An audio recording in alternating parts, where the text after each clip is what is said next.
The timeline for the CBS Ghost series spans more than 1,000 years, far predating the Woodstone B&B that Rose McIver's Sam and Utkarsham Budkar's Jay have had up and running for the last few seasons.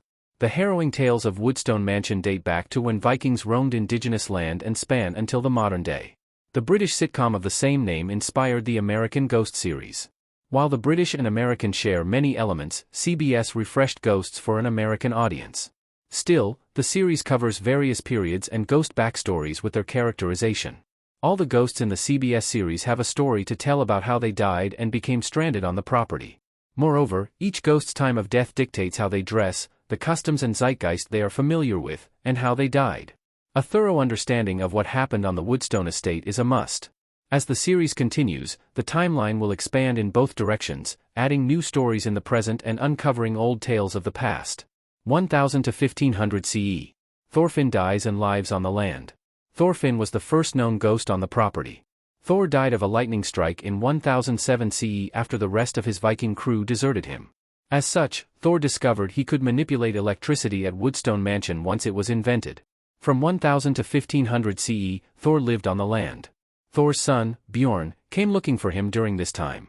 Bjorn ultimately died just a few hundred yards away, where the Farnsby family eventually made their home. 1500 to the late 1700s. A Lenape storyteller joins the dead. A Lenape storyteller named Sasapis died on the property in the early 1500s and became a ghost. Following Sasapis' death, he and Thor were the only known spirits on the property. They witnessed life together, including the Revolutionary War, until Isaac died and joined their cohort.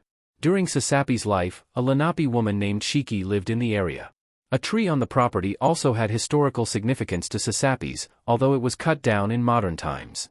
When Sasapis was alive in the 1500s, he would mark the tree whenever Shiki talked to him. The 1700s. Revolutionary War soldiers perish. During the Revolutionary War era, several soldiers joined the property.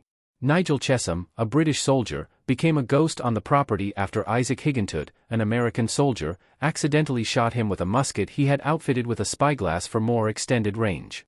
Isaac was using the musket scope to gaze at Nigel when he sneezed and pulled the trigger by accident. A few weeks later, after negotiating the surrender of Fort Ticonderoga, Isaac died of dysentery and joined Nigel, Sasapis, and Thor as a ghost on the property. Two other British soldiers, Jenkins and Baxter, perished from the war on the property and joined the group during this time. The British soldiers, Nigel, Baxter, and Jenkins, settled in a shed on the property. The early 1800s. The cholera pandemic. The cholera ghosts. Many people died of cholera on the property after being locked in a pest house. The pest house was burned with them inside, so their clothes were covered in soot and ash. The ghosts likely died at the height of the cholera pandemic in the United States.